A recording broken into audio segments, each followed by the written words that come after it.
Hello, my name is David Kosowski. This is for course MBA 11. Today is November 1st, 2020, and I'm analyzing and reviewing costs and trade-offs in fight against COVID-19 pandemic.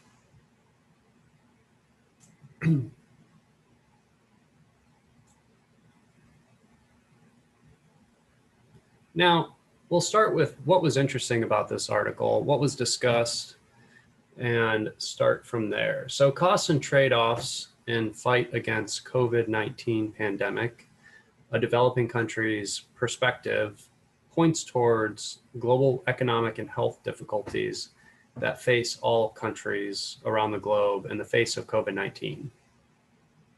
Now, through this research, I am interested in studying the divide of economic impact between developing and developed countries and informal versus formal workforces.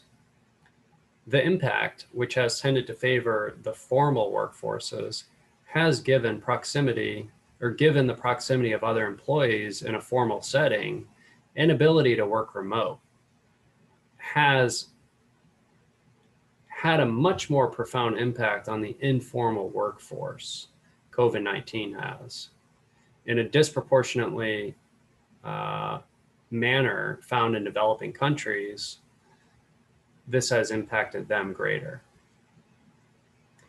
Though the median age in developing countries tends to be lower, a positive in the sense of health impact on COVID-19, as discussed in this article, approximately half of the global workforce is considered most at risk still due to the majority of people around the globe being under an informal workforce, which is one reason I found this most vital and interesting within the context of this article. Now, to summarize, I would point towards it being an in-depth analysis of developed versus developing countries of the impacts of COVID-19 on economic viability of countries around the world to include gross domestic product estimates, government intervention, effectiveness in developing versus developed countries, and ultimately the balance of economic loss and mortality rate due to COVID-19. Now, the analysis, which as you can see here, offers solutions and regression analysis for the following: poverty, GDP, income evaluation, governance effectiveness, fiscal deficit, and mitigation strategies. The statistical analysis within the paper is a much more three-dimensional approach and how certain things will impact the outcome of the economic differences to better the impact from the coronavirus. So the solutions discussed in summary of this article provide alternatives to simple solutions instead of typically, shut down the economy or reopen the economy. And with alternatives that provide segmented lockdowns with specific populations in order to have a less negative impact on the economy.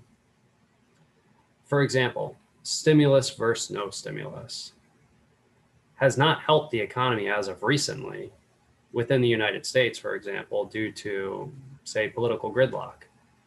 It's created a bipartisan issue within the United States. Whereas this paper incorporates subjects including age, debt, import and export trade, type of employment, analysis of the GDP growth around the globe, to include averages and metrics of impact of COVID-19 and how this changes poverty around the world, and beyond solutions to COVID-19, how poverty will be impacted. So the striking analysis of how advanced countries can weather the pandemic differently and how contrast this is to developing countries is truly apparent in the data.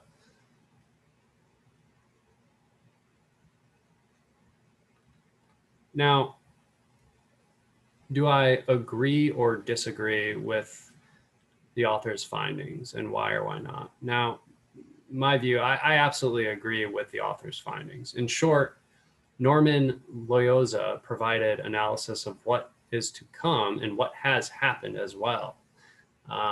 Very logical approach and sensible with the data provided. He also gives solutions that are alternatives to the status quo. Government intervention is a powerful tool to aid in lessening economic contraction. And this is where we'll talk about the cost of economic lockdowns and why I agree with his data that he provided. Now, although he points towards poor countries having less impact with government intervention, the alternative measure for poorer countries are more specifically those developing that are not included in the Organization for Economic Cooperation and Development for the last 40 years.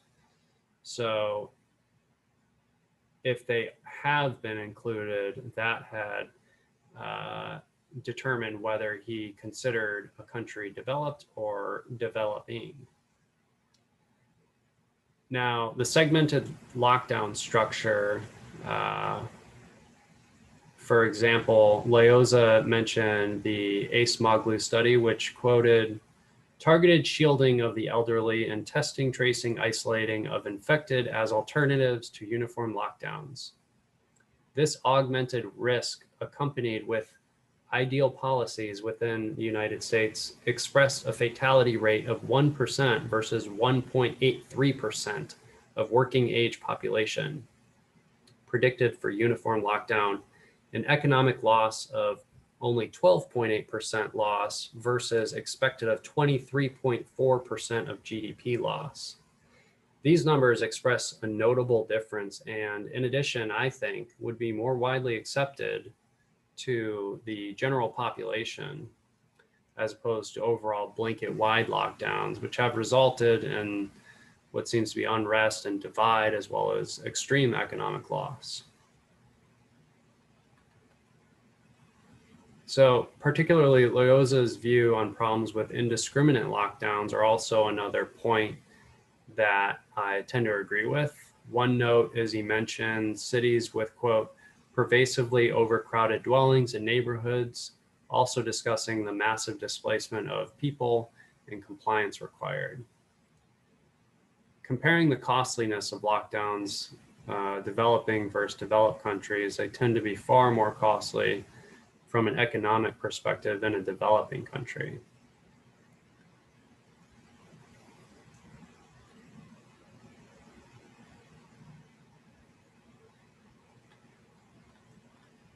Now, what solutions would I propose based on concepts in this course? So,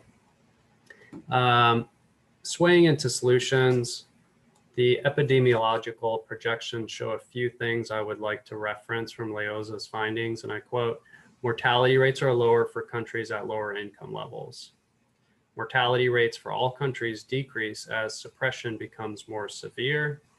Gains in lives saved by more severe measures decrease with income level.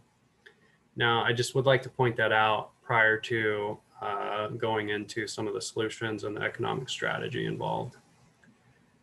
So due to lower income level countries tending to have a younger population, we can assume that they are less affected by the pandemic, only from a health perspective though. Due to COVID-19 impacting more harshly those with underlying health conditions or elderly population. However, on the other measuring spectrum of economics, advanced or developed countries, approximately 35 to 45% can work from home, whereas in developing countries, only 5 to 25% can. That's a wide range, but even at a median level, 15%, there's still a 20% difference there compared to the developed country. Now, that 20% is important when contributing to gross domestic product, within the economy. So work from home is an enormous impact as far as contribution to the economy. And I believe that that strategy implemented on a more global scale can be of assistance, and potentially expansion from private corporations within developed countries to developing to assist in possibly aiding employment there. Now, based on concepts in this course, again, my solutions offer would be supplementing government stimulus temporarily in order to make it through the entire year of 2020. And then within the global context, globalization, promote globalization with developing countries and assist in issuing debt, given the low interest rate environment that we're currently in. Along with supplemented trade and tax negotiations to balance payment and funding to benefit both countries. Now, particularly the developing nation, in order to avoid any type of hyperinflation or over extended inflation from the issuance of debt and inability to pay, the trade negotiations and tax would assist in bartering for that.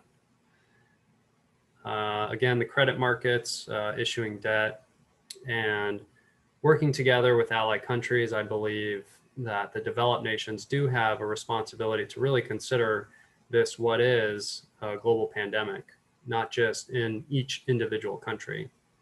How it came to fruition doesn't change the current state of the environment that we're in now, is really what it boils down to. So the economic strategy I would use, similar to the solutions, I would say it kind of ties in, hence the combined slide. The economic strategy I would use is focused on the globalization trade incentive combined with low interest rate environment and access to credit markets. But also to the health initiatives is something that I would particularly focus on to increase and incentivize production of medical equipment and treatment. Particularly prevention, mask mandate is something that is most likely only to benefit depending on the culture within the country. And if it is more focused on individual rights, whereas citizens may not want to follow the mandate, then there is no point implementing if it only creates more chaos. A suggestion to local government and private companies mandate with their own policies while providing Center for Disease Control suggestions and containment, I think is a more stable approach to the problem. Now, presenting the statistical data or information, would I use a correlation regression or a different model? I would use a regression analysis instead of using correlation. The reason why is because I think the explained behaviors with caused outcomes, I believe it would be more advantageous to predict with regression analysis to optimize the usage of prevention techniques and better explain the use of scientific evidence on how something is likely to respond given two variables and how it influences the outcome, whether one variable has a positive outcome or another has a negative impact. I think regression would be more poised to benefit the data sets and how we can better change things for improvement going forward. So predicting and preventing is the two key reasons why there. Now, how would I use technology to manage the statistical data? Consider the costs and benefits. So I did choose a very specific software management company here. With recent technological innovation for monitoring and producing outcomes and data sets, I would request certain private companies to aid in the response of managing data in trade for an incentive from the government. So the example I use is Tableau software. It's a data analytics company, and they optimize software recognition, and they have the ability to interpret data sets much quicker and more intuitively to better and easily train those within different industries, I think. So for example, at a testing center, they could upload the data on a daily basis. Economists could upload the data, transportation, to upload the data. And once established, the US government could, or whichever country's government could have a centralized database for an official program to upload the information. And it would become sort of the centralized software program where the data could be interpreted. And it does allow you to actually use, say, Excel or a different form of input on the data, and then it will convert it for you into the software. So what is exceptional about this? I think the mixing data from different sources and combining under one program, under an umbrella, will allow for that data to be collected from multiple countries, multiple industries, and allow for variations of economic impact, as well as medical impact and any health related in combination with the economics, to find an equilibrium for really what should be done and be able to incorporate real-time data on a much larger scale, as opposed to late data, which tends to be seen, I would say, at the upper end of government. So that is my analysis. Thank you very much. And my reference is here. If you have any questions, please email me and contact me. Thank you.